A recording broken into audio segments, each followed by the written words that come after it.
ইসলামী রাজনীতি যেটা রাসূলুল্লাহ সাল্লাল্লাহু আলাইহি ওয়াসাল্লামের আদর্শের মধ্যে যে রাজনীতি, সেই রাজনীতিতে এত দল আছে কি না সেটা শিখেন। ফরজ ইলম শিখলে জানবেন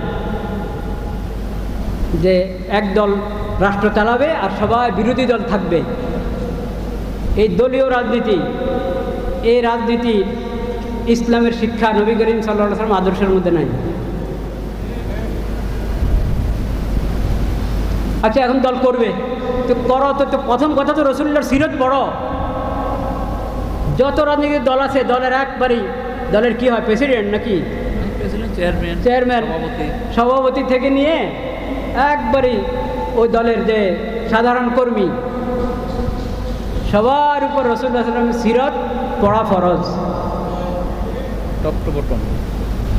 রাসূলুল্লাহ সাল্লাল্লাহু আলাইহি ওয়াসাল্লামের সিরত পড়া ফরজ। খোলাফায়ে রাশিদিনের সিরত পড়তে হবে।